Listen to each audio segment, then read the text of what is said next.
महाभारत और पद्म पुराण जैसे स्मृति ग्रंथों में कहा गया है कि जो लोग अपने पितरों का श्राद्ध करते हैं उनकी सारी इच्छाएं पूरी होती हैं, घर की सारी नकारात्मक ऊर्जा खत्म हो जाती है, घर परिवार का जो कलेश का वातावरण है वो खत्म हो जाता है, परिवार में शांति बनी रहती है, व्यवसाय और आजीविका में उन्नति होती है, हर तरह की रुकावटें दूर होती हैं।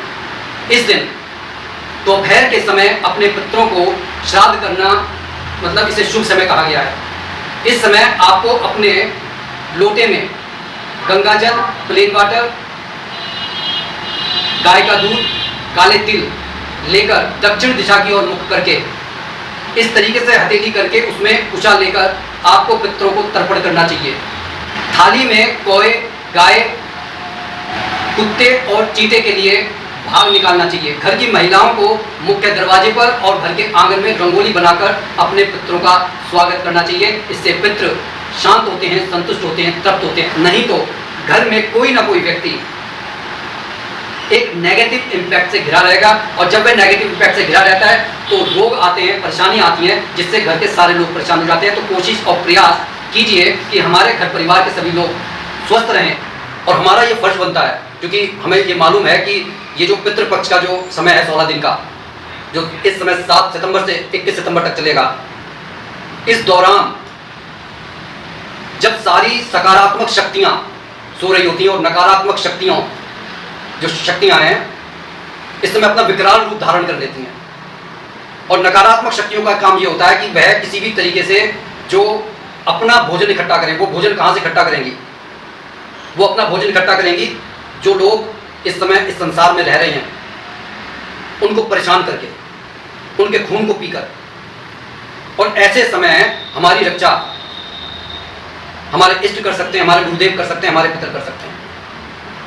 लेकिन इस समय जो संसार का कार्यभार संभालने का समय हमारे पितरों का होता है, अगर हम हमारे पितरों को तर्पण नहीं करते तो वह कमजोर हो जाते हैं, और जब वह कमजोर होंगे तो नकारात्मक शक्तियां उन पर हावी हो जाएंगी।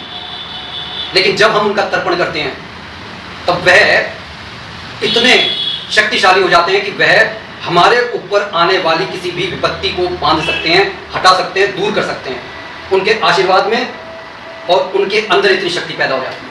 आपको मालूम होगा कि जब हम यज्ञ करते हैं देवताओं के निमित्त, जो भोग निकाला जाता है वो इसीलिए निकाला जाता है ताकि देवता शक्तिशाली हो, जिससे संसार के अंदर धर्म की स्थापना बनी रहे, अधर्म का नाश हो। बिल्कुल उसी तरीके से हम अपने घर परिवार को मजबूत करने के लिए अपने पितरों को मजबूत करना हमारा दायित्व बनता है।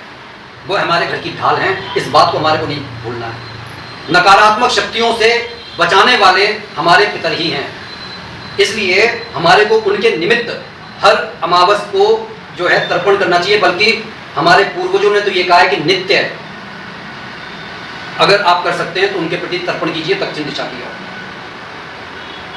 नहीं तो शनिवार के दिन कीजिए। लेकिन ये जो पितृपक्ष का जो 16 दिन का समय आया है, ये इस समय हमारे लिए बेहद खास है। क्यों खास है?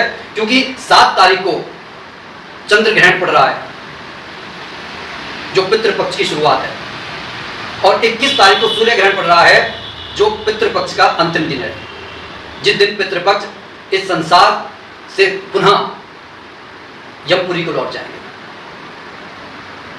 इसलिए हमारे को पूरी सजगता के साथ उनका आशीर्वाद लेना है, उन्हें तृप्त करना, और ये सोचकर तृप्त नहीं करना है कि हमारे ऊपर कोई पितृदोष लगा हुआ है। हमारे को ये सोचकर करना है कि अगर हमारा व्यक्ति कोई परेशानी में है तो उसकी परेशानी को दूर करने का दायित्व, उसका कर्तव्य हमारा है। इस दुनिया में अगर उनके लिए कोई कुछ कर सकता है तो वो उनकी संतान कर सकती है, और वो संतान हमें, तो हमें पूरे श्रद्धा, विश्वास, प्रेम के साथ अपने इस कर्तव्य का निर्वहन करना है। तो इसी के साथ मैं अपनी वाणी को विराम दे रहा हूँ। जो भी भाई बंधु हमारे चैनल पर नए हैं कृपया से सब्सक्राइब कर लें, लाइक शेयर कमेंट करें, और कमेंट में इष्ट देव का नाम लिखना ना भूलें। बोलिए जय जय श्री सीताराम।